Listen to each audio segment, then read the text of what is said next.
শিশুর পুষ্টি নিশ্চিত করতে সারা দেশের ন্যায় কিশোরগঞ্জে শুরু হয়েছে জাতীয় ভিটামিন এ প্লাস ক্যাম্পেইন। জেলায় উদ্বোধন করেছেন জেলা প্রশাসক সোহানা নাসরিন।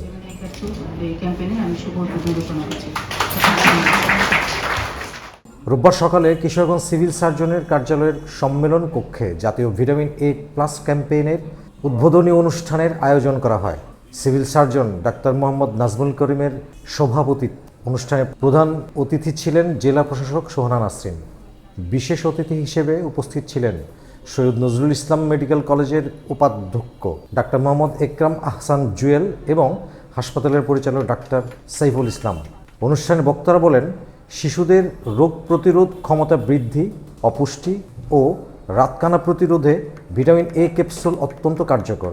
তাই নির্ধারিত বয়সী প্রতিটি শিশুকে ভিটামিন এ ক্যাপসুল খাওয়ানোর জন্য অভিভাবকদের প্রতি আহ্বান জানানো হয়।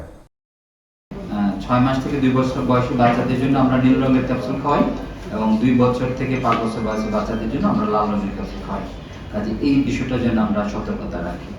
আর সকাল 9টা থেকে বিকাল 5টা পর্যন্ত একযোগে সারা দেশে এই কেন্দ্রগুলো চালু থাকবে।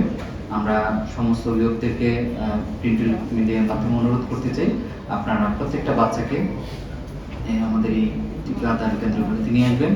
আমাদের যে রাতকানা, এই রাতকানা রোগের জন্য আমাদের ভিটামিন এ খুবই প্রয়োজনীয়। আমাদের রোগ প্রতিরোধ ক্ষমতা যদি আমরা বাড়াতে চাই এবং আমাদের সব বাড়ানোর জন্য আমাদের ভিটামিন এ দরকার। সর্বশেষ হচ্ছে আমাদের শিশু মৃত্যুর ঝুঁকি, এটা যদি আমরা কমাতে চাই তাহলে আমাদের ভিটামিন এ খুবই গুরুত্বপূর্ণ। এটা আমরা প্রতি বছরই আমরা এই কার্যক্রমটা করি এবং এই প্রতি বছরে আমরা এই বছর সারা বাংলাদেশে একযোগে আজকে এই ক্যাম্পেইন আমাদের চলবে। এ সময় জেলার স্বাস্থ্য বিভাগের কর্মকর্তা, চিকিৎসক, বিভিন্ন সরকারি দপ্তরের প্রতিনিধি এবং সংশ্লিষ্ট ব্যক্তিরা উপস্থিত ছিলেন। News desk, Kishoreganj press.